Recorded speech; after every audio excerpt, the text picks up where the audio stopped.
মানুষের মৃত্যু হয় দুইটা টাইমে গো, একটা হলো রাতের বেলা, একটা হলো দিনের বেলা। দুইটা টাইমে মানুষের মরণ হয়, একটা হলো রাতের বেলা, একটা হলো দিনের বেলা। এরে মুসলমান, নবীর কাছে এক নাম্বার পেয়েছিল নামাজ। আল্লাহ রাব্বুল আলামিন দিন শুরু করলো নামাজ দিয়া, নবীর কাছে পেয়েছিল নামাজ। আল্লাহ রাব্বুল আলামিন রাত শুরু করে দিল নামাজ। দিনের শুরু হলো মুসলমান ফজর। ফজরের 2 রাকাত ফরজ নামাজ তুমি আদায় করলা, সঙ্গে সঙ্গে তুমি হয়ে গেলে আমার নবীর প্রেমিক। এখন ফজরের নামাজের সঙ্গে যার সম্পর্ক নাই, নবীর প্রেমিক বইলা দাবি করে কোনো লাভ নাই, লাভ নাই। ও যুবক, এইবার 2 রাকাত ফরজ নামাজ তুমি আদায় করলা, তুমি হয়ে গেলে আমার আল্লাহর গোলাম। ও মুসলমান, শুনে নাও, শুনে নাও, নামাজটা ছেড়ে দিলাম। এখন দিনের মধ্যে যদি তোমার মরণ হয়, তোমার মরণটা হবে মুসলমান, তোমার মরণটা হবে আল্লাহর গোলাম, রাসূলের প্রেমিক। এখনো নামাজের সঙ্গে সম্পর্ক দরকার আছে কি না? যেহেতু নবীর কাছে এক নাম্বার পেয়েছিল নামাজ, জোরে জোরে চিল্লায় বলা যাবে না আমার আবা। এক নাম্বার পেয়েছিল কি? আরো জোরে। কার কাছে? কার কাছে? নবীজির কাছে। নবীজি আমাদের কি হয়? কথা বলে না রে, হ্যাঁ জোরে বলো। আমার আপনার নবী রাহমাতাল লিল আলামিন। যেহেতু নবীর কাছে পেয়েছিল নামাজ, এখন আপনার আমার কাছে প্রিয় হাত দরকার নামাজ। ও যুবক, এক ওয়াক্ত নামাজ কাজা দিলে 80 খুতবা পরিমাণ জান্নাত। যার এক খুতবা পরিমাণ হলো 2 কোটি 80 মুসলমান। 2 কোটি 80 হলো 2 কোটি 88 লক্ষ বছর। 2 কোটি 88 লক্ষ বছর হলো এক ওয়াক্ত নামাজ কাজা দিলে তার শাস্তির বিধান। এখন আমার আপনার জীবন থেকে কত নামাজ ছুটে গেল। এত ওয়াজ শুনলাম, নামাজি হই না। মুসলমানদের মধ্যে নামাজের ওয়াজ করা লাগে, বড় কষ্ট লাগে রে মুসলমান। নামাজের কথা বলা লাগে মুসলমানদের ভিতরে। যেহেতু নবীর উম্মত বলে যদি দাবি করতে হয়, নামাজের যত্ন করার দরকার আছে কিনা? আল্লাহর গোলাম হিসেবে যদি তোমার দাবি করতে হয়, অবশ্যই নামাজের প্রয়োজন আছে রে মুসলমান। শুনে নাও, এর রাতের শুরু হলো মাগরিব। ও যুবক, এর রাত্রে শুরু হলো মাগরিব। 3 রাকাত ফরজ নামাজ তুমি আদায় করলা, সঙ্গে সঙ্গে তুমি হয়ে গেল আমার আল্লাহর গোলাম। এখন মুসলমান নামাজ না পইরা গুইরা শয়তানের গোলাম হয়ে গুল্লা। আর মুখে মুখে কও মুসলমান। কাফের এবং মুসলমানদের মধ্যে পার্থক্য হলো নামাজ। মুসলমানের নামাজ ধরে, কাফের বেঈমানের নামাজ ছেড়ে দেয়। এখন নামাজের প্রতি যদি যত্ন না হইলে মুসলমান, শুনে নাও, এবার 2 রাকাত ফরজ সুন্নাত নামাজ আদায় করলাম, সঙ্গে সঙ্গে তুমি হয়ে গেল আমার নবীর প্রেমিক। ও মুসলমান, এখন রাতের মধ্যে যদি মরণ হয়, তোমার মরণটা হবে আমার আল্লাহর গোলাম, নবীর প্রেমিক। জোরে জোরে চিল্লায় বলা যাবে না আমার আওয়াজ। নেতার হুকুম মানার জন্য পাগল হয়ে যাচ্ছে। নেতার আমি হুকুম দিতেছি, আপনি মরার জন্য প্রস্তুতি আছেন, কিন্তু আমার রব্বি করিম হুকুম দিছে, হুকুম অমান্য করে চলতেছি। এ যুবক শুনে না, রাসূলুল্লাহর কাছে 2 নাম্বার পেয়েছিল তার উম্মতগণ। খুব খেয়াল করবেন মুসলমান, আমি যেহেতু নবীর প্রেমের কথা বলছি, ছোট্ট একটা হাদিসের কথা বলছি। নবী বলেন হায়াতি খায়রুল লাকুম। আবার নবী বলেন দুনিয়া থেকে চলে গেছেন। এটা নিয়ে যদি বিশ্লেষণ করি মুসলমান, শুনে নাও, ওয়াফাতি খায়রুল লাকুম ওয়া মামাতি খায়রুল লাকুম। এই আলোচনাগুলো সারা রাত করলে শেষ করতে পারবো না, একটু টাচতে যায়, তারপরে মূল আলোচনায় ফিরে আসি। মুসলমান নবী কা উম্মতেরা রে, আমি নবী দুনিয়া থেকে বিদায় নিলাম আমার উম্মতের কল্যাণের জন্য। যেহেতু নবী শুয়ে আছে আপনার আমার কল্যাণের জন্য রে মুসলমান, সেই নবীর অনুসরণ করার দরকার আছে কিনা? এরা যুবক, যুবক শোনো, রাসূলুল্লাহর কাছে 2 নাম্বার পেয়ে ছিল তার উম্মত কর। হায়রে এমন একটা জামানা এলাম 100 টাকার জন্য মানুষ মানুষকে হত্যা করে, এমন একটা জামানা এলাম ভাই ভাইকে খুন করে, এমন একটা জামানা এলাম বাবার সন্তান হাতে বাবা খুন, বাবার হাতে সন্তান খুন। জাহিলা জামানা এত বড় কঠিন জামানা হয় না, বড় কষ্ট লাগে রে যুবক, শুনি না নাও। এর রাহমাতুল লিল আলামিনের কাছে এক যুবক এসে বলে, ইয়া রাসূলুল্লাহ, ইয়া হাবিবাল্লাহ, নবী গো,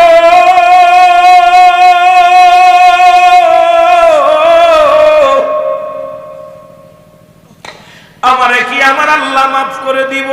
ও যুবক, একটু দিলের কান্ডা লাগায় শুনবি। 5 শ্রেণী নারী বিবাহ করার নির্দেশ। আমি আস্তে আস্তে আলোচনার মধ্যে যাব, আমার যুবক ভাইরা অনেক আছেন বাবারা, আলোচনার মধ্যে ডুব দিব, যুবকদের নিয়ে অনেক আলোচনা করব, আমার বাবারা শুনে নাও। এই রাসূলের কাছে এসে বলি, ইয়া রাসূলুল্লাহ, ইয়া হাবিবাল্লাহ, নবী গো, আমার জন্য আমার আল্লাহ কি আমারে মাফ কইরা দিব?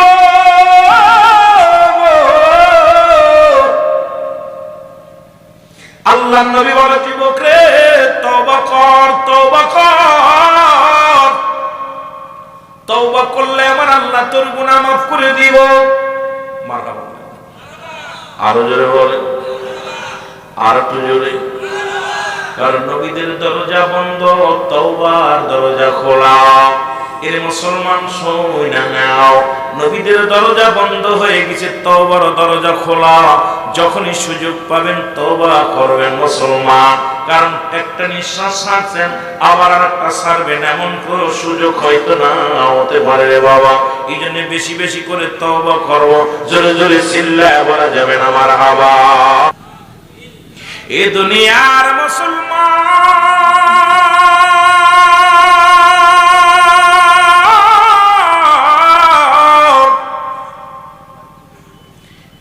রহমতের নবী ডাকতে বলেন, ও যুবক, যুবক, তওবা কর, তওবা করলে তোমার গুনাহ আল্লাহ মাফ করে দিবে। যুবক বলে, ইয়া রাসূলুল্লাহ, ইয়া হাবিবাল্লাহ, আমি এমন অন্যায় করেছি, এমন পাপ করেছি গো আল্লাহর নবী, আমার মন বলে এই গুনাহ আমি জীবনেও ক্ষমা পাবো না, এই গুনাহ আমার আল্লাহ আমারে মাফ করবো না।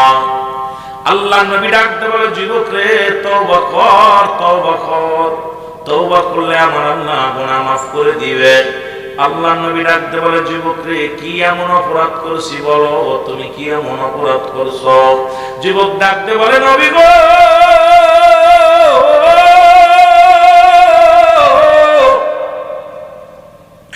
এই মক্কা মদিনার জমিনে যত কাপড়ের কাপড় চুরি হতো গো, আইর যুবক, সাতক্ষীরার যুবকেরা শোনো, মদিনা মক্কা মদিনার জমিনে কাফনের কাপড় চুরি হতো নবী গো। নবী কয়, হায় রে হায়, মানুষ এত নিষ্ঠুর হয়, মানুষের শেষ বিদায়ের 3 টুকরা কাপড় এটাও মানুষ চুরি করে নেয়। রহমতের নবীর চোখ দিয়ে পানি আসে। নবী কয়, ও যুবক, আরে মানুষ শেষ বিদায়ের সময় 5 টুকরা কাপড়, 3 টুকরা কাপড় দেয়া হয়, এটাও চুরি করা হয় রে যুবক। যুবক বলে, ইয়া রাসূলুল্লাহ, ইয়া হাবিবাল্লাহ, নবী গো, ওই মক্কা মদিনার কাপড়ের কাপড় চুরি হতো, ওই কাপড়ের কাপড় আর কেউ নয়, ওই কাপড়ের কাপড়গুলো আমি চুরি করতাম। জোরে জোরে চিল্লায় বলা যাবে না আল্লাহু আকবার। খুব খেয়াল, আমি ওই মানুষ মারা গেলে কবরে শোয়ানো পর কবর খুইরা কাফনের কাপড়গুলো চুরি করতাম। আল্লাহ নবী ডাকতে বলে, যুবক, দুনিয়ার মধ্যে আর কোন কাজ পাস নাই রে। হায়রে, মানুষের শেষ বিদায়ের সময় 3 টুকরা কাপড় দেওয়া হয়। এই মানুষগুলো মরণের পরে রে জীবনের শেষ সম্বল 3 টুকরা কাপড়, এটাও তুমি ছিনিয়ে নাও। যুবক বলে, ইয়া রাসূলুল্লাহ, ইয়া হাবিবাল্লাহ, আমার আল্লাহ কি আমারে মাফ করবো? নবী গো, আমারে কি ক্ষমা করবো? আল্লাহ নবী কয়, যুবক রে, তওবা কর, তওবা কর। কারণ বাবারে, আদম আলাইহিস সালাম তওবা করেছিল একটা আদনা ভুল করার কারণে। আদম নবী দোয়া করেছিল, আমার সাথে পড়েন, রব্বানা জালামনা আনফুসানা ওয়া ইল্লাম তাগফির লানা ওয়া তারহামনা লানাকুনান্না মিনাল খাসিরিন। জোরে জোরে পড়েন, রব্বানা জালামনা। ডাকতে বলে, আমার রব্বুল আলামিন,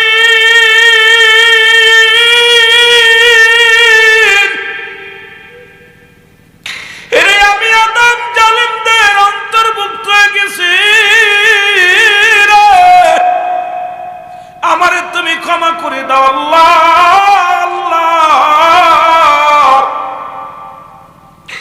আদম নবী কান্দে, আপনারাও কান্দেন, রব্বানা জালামনা আনফুসানা ওয়া ইল্লাম তাগফির লানা ওয়া তারহামনা লানাকুনান্না মিনাল খাসিরিন। জোরে জোরে চিল্লায়া বলা যাবে না মারহাবা। আল্লাহ নবী ডাকতে বলে, যুবক, যেহেতু তুমি অন্যায় করেছো, মাপ চাও, ক্ষমা চাও। যুবক বলে, ইয়া রাসূলুল্লাহ, ইয়া হাবিবাল্লাহ, আমি এত বড় অন্যায় করেছি, আমার গুনাহ মনে হয় মাফ হবে না। নবী কয়, যুবক রে, তওবা কর, তওবা কর। যুবক বলে, নবী গো, আমার অপরাধের ধারণ অনেক বড় গো নবী, আমার মন বলে আমার গুনাহ মাফ হবে না। এবার নবী কয়, যুবক রে, এমন কি অপরাধ করেছিস বলো গো? যুবক ডাকতে বলে, নবীজি, ও মায়ের নবী,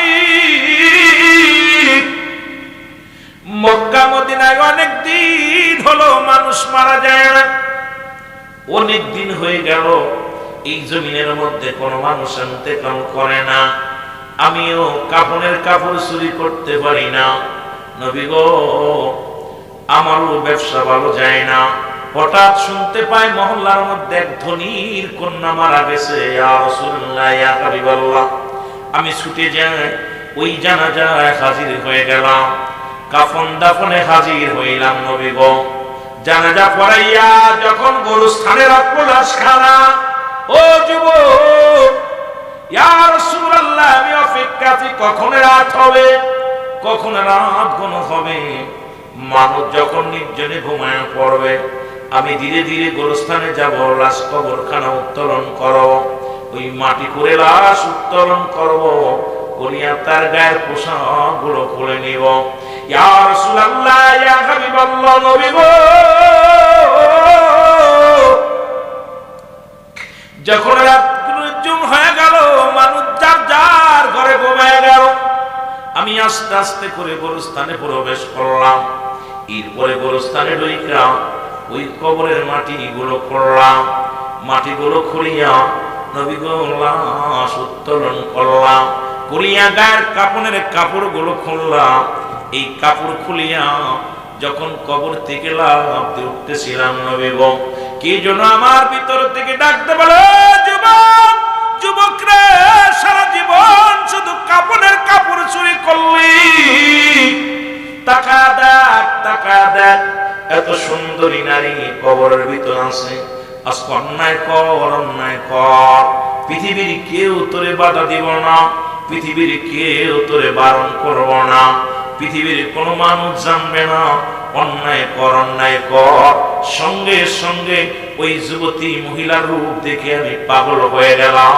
ইয়া রাসূলুল্লাহ, ইয়া হাবিবাল্লাহ, সঙ্গে সঙ্গে আমি নরপশুর মতো ওই মহিলার মহিলার পরে ঝাঁপিয়ে পড়লাম। ইয়া রাসূলুল্লাহ, ইয়া হাবিবাল্লাহ। এরপরে মেয়ের সঙ্গে আমি অপকর্ম করলাম, করিয়া যখন কবর থেকে উত্তোলন, যখন আমি কাপড়ে উঠতেছিলাম রে, ইয়া রাসূলুল্লাহ, ইয়া হাবিবাল্লাহ, নবী গো,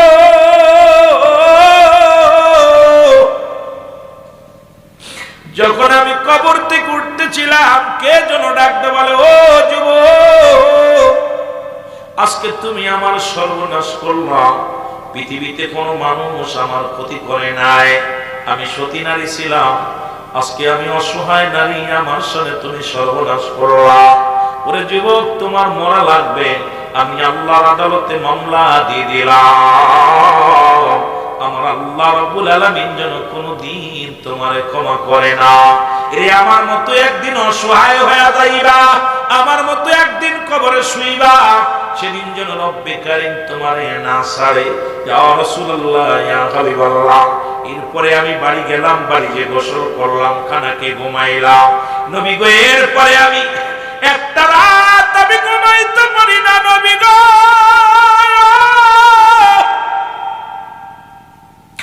ও মায়ের নবী, দয়াল নবী গো, এরপরে আমি একটা রাত ঘুমাইতে পারি না। যখনই চোখ দুটি বন্ধ করি, কে যেন ডাকতে বলে, যুবক রে, আমি আল্লাহর আদালতে মামলা দিলাম, আল্লাহ যেন তোমারে ক্ষমা করে না। রে যুবক, এই তো শুনেছিলাম আয়ামে জাহিলা, অন্ধকার জামানা, আর বর্তমান বাংলাদেশের অবস্থা। শোন সাতক্ষীরার যুবকরা, শোন, এই সাতক্ষীরার জমিনের মধ্যে মানুষেরা শুনে নাও, আজকে তোমাদেরকে জানায়া দিয়ে যায়, ঢাকা মেডিকেল কলেজ হাসপাতালে মুসলমান আমাদের কত, আমাদের বাংলাদেশের কত উন্নতি হয়েছে। শোনো, দীর্ঘ 17টা বছর কত শান্তিতে ছিল। শোনো, ভালো করে দিলের কান্ডা লাগায় শুনে নাও। এর মুসলমান গলায় দড়ি নিয়ে মারা গেছে, আলামত হলো জিনা। মুসলমান বিষ খেয়ে মারা গেছে, আলামত হলো জিনা। পরে মুসলমান শুনে নাও, সড়ক দুর্ঘটনায় মারা গেছে, আলামত হলো জিনা। ডাক্তাররা বড় প্রেশানিত হয়ে গেল, টেনশনের মধ্যে পড়ে গেল। মারা যায় একভাবে, আলামত হলো আর একটা। এরপরে মুসলমান ওই লাশ কাটা ঘরে মুসলমান কি লাগাইলেন, সিসি ক্যামেরা লাগানো হলো। ঢাকা মেডিকেল কলেজের ডোমকে যখন ধরা হলো, মুসলমান দেখা গেল, ওকে রিমান্ডে নেওয়ার পর উনি বললেন, আজ থেকে একজন নয়, দুজন নয়, আজ থেকে শত শত নারী, কোন সুন্দরী নারী যখন আমরা লাশ কাটা করে নিয়ে আসি, ওই টেবিলের উপরে শোয়ানোর আগে তার সঙ্গে আগে জিনা করে নি। আরে মুসলমান, কোন দেশে বাস করো? আরে বাংলাদেশে ইসলাম আছে, কুরআন আছে, এটা আইনের আইন চালু না থাকার কারণে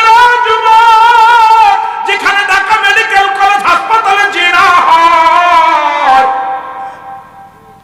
ও সাতক্ষীরার যুবক, একটু দেলের কান্ডা লাগা, শোনো, কোথায় আছো যুবক ভাইরা? শুধু ঢাকা নয়, ঢাকা নয়, চট্টগ্রাম মেডিকেল কলেজ হাসপাতালে মর্গে জিনা হয়।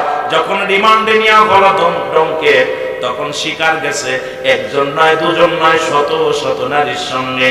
অল্প বয়সী নারীগুলো যখন মুসলমান শোনে না, এই লাশ কাটা ঘরে আসে, আগে তাদের সঙ্গে অপকর্ম করে নেওয়া হয়। যেখানে বাংলাদেশের 90% মুসলমান, 99% মুসলমান, এই দেশে যেখানে মর্গে জিনা হয়, আল্লাহর গজব যে আসে না, আল্লাহর দরবারে শুকরিয়া আদায় করো। মহান আল্লাহ পাক আমাদের দুনিয়া থেকে শেষ করে দিতে পারত, দেয় নাই হয়তো কোনো মাহবুব বান্দার খাতিরে নাই। মুসলমান, যদি মিথ্যা বলি যাচাই করো, যারা নেট চালাও যাচাই করো। যদি মিথ্যা বলি এই মুসলমান সাতক্ষীরার জমিনে রেখে দিবা, মাগুরার জমিনে যাইতে চাই না।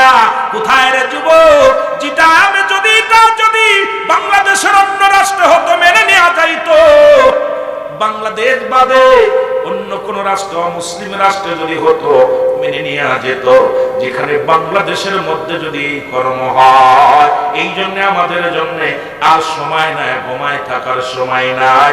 ওই কোরআনের আইন সংসদে চাই কি চাই না? আর একটু জোরে বলেন, চাই কি চাই না? এরা আওয়াজ জোরে নাই, চাই কি চাই না? আজকে কোরআন আছে, আইন নাই। আর আইনবাদ যারা আছে এরা ধোঁকাবাজ। আল্লাহর নবী ডাকতে বলে, যুবক রে তুমি দূর হয়ে যাও, আমার কদমের ভিতর থেকে তুমি দূর হয়ে যাও। যুবক বলে, ইয়া রাসূলুল্লাহ, ইয়া হাবিবাল্লাহ, যদি আপনার কদম থেকে আমারে দূরে সরে না দেন, আমি কোথায় যাব? যাওয়ার কোনো জায়গা নাই। নবী কয়, তুমি দূর হয়ে যাও, আমার সামনে শোনো। যুবক চলে গেলেন। 40টা দিন অজার নয়নে কাঁদতে কাঁদতে, চোখের পানি ফেলাইতে ফেলাইতে, ও যুবক,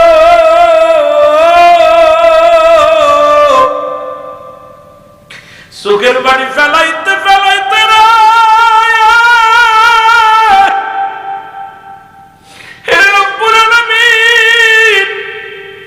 যুবকের মাফ করে দিছে। যুবকের লেখামের মাধ্যমে বলে, যুবকরে যা, রাহমাতুল লিল আলামিনের কদমে যা। নবীর কদমে যুবক চলে আসলেন, তওবা করলেন, তওবা করে গুনাহ মাফ পাইলেন। রে যুবক, আমি আপনাদেরকে বলতে চাই, আরে বাজানরা আমার, আজকে ভারতের মধ্যে হলি মানা যায়, মুসলমান শুনে নাও, পৃথিবীর মধ্যে আমেরিকা হলে মেনে নেওয়া যায়, শ্রীলঙ্কা হলে মেনে নেওয়া যায়, কিন্তু পৃথিবীর মধ্যে এত সুন্দর একটা রাষ্ট্র যেখানে মুসলিম কান্ট্রি, সোনার বাংলা, এই সোনার বাংলায় সোনার মানুষের অভাবের কারণে আজকে নাস্তিকদের হাতে ক্ষমতা যাওয়ার কারণে, নাস্তিকদের হাতে সব কিছু যাওয়ার কারণে আজকে আমার দেশের মানুষ মনেও শান্তি নাই। জোরে বলেন ঠিক কিনা? আরো জোরে বলেন ঠিক কিনা? আপনাদের আওয়াজ শুনে মনে হয় সব ইমান চলে গেছে। ইমান, আকীদা। একটা মিথ্যা বললে আল্লাহ আমার জিহ্বা কেটে দিবে, বন্ধ করে দিবে, জবান বন্ধ। কোথায় বর্তমান চলতেছে যেটা, আমার বাবারা মুখে মুখে ইসলাম ইসলাম গলা ফাটাইতেছে, কিন্তু ভিতরে ইসলাম নাই, ভিতরে ইসলাম নাই, স্বার্থবাদ। এই দুনিয়ার মানুষগুলো সব ধোঁকাবাজ। এ আমার ভাইরা, আমার বন্ধুরা, এই জন্য বলতেছিলাম, নবীজির কাছে 2 নাম্বার পেয়েছিল তার উম্মতগণ। মারহাবা বলেন না? মনে আছে? 2 নাম্বার পেয়েছিল তার উম্মতগণ, 3 নাম্বার পেয়েছিল তার বিবিগণ, 3 নাম্বার পেয়েছিল তার বিবিগণ। আমার বাবারা, এই জন্য নবীজি হুকুম দিছে 5টা গুণের নারী বিয়ে করতে। রে যুবক, এই 5 গুণের নারী যদি বিয়ে করতে পারো, দুনিয়ার মধ্যে শান্তি পাবারে। আমার যুবক বাবারা শুনে নাও, আজকের মাহফিল কমিটির বাবারা শুনে নাও, এই 5 শ্রেণীর নারী নবীজি বলছে, যুবক আজকে লেখা নাও, নোট করে নাও, এই 5 শ্রেণীর নারী পাইলে বিবাহ করবা, নাই তো বিয়ে করো না। এই 5 শ্রেণীর নারীর মধ্যে নাম্বার 1, 1 নাম্বার হলো সতীত্ব, আমানতদারী নারী। জোরে বলো মারহাবা। আস্তে না জোরে কইবে? আলম ভাই, মজা লাগে না? কথা না কইলে, জনগণ কথা না কইলে মজা লাগে? কি করবো? ওয়াজ শুনে, ওয়াজ শোনাবো বাস্তবতা নিয়ে, একদম বাস্তবতা নিয়ে কোরআন হাদিস থেকে কথা বলবো। যদি কথার আওয়াজ না হয়, একটু জোরে বলেন আল্লাহু আকবার। এর ভিতরে কেউ চোর আছে? চোর থাকলে, যদি পুলিশ আসতো ভয় ছিল। আরে কিসের পুলিশ? এখানে আমরা ডাকাত নাই, চোর নয়, সব ইমানদার মানুষ বসে আছি। কে কি আসলো? যদি বলতো এখানে পুলিশ আসছে, তাহলে চোর থাকলে দৌড়াই পালাইতো। সুতরাং এখানে ভয়ের কোনো কারণ নাই। সুবহানাল্লাহ,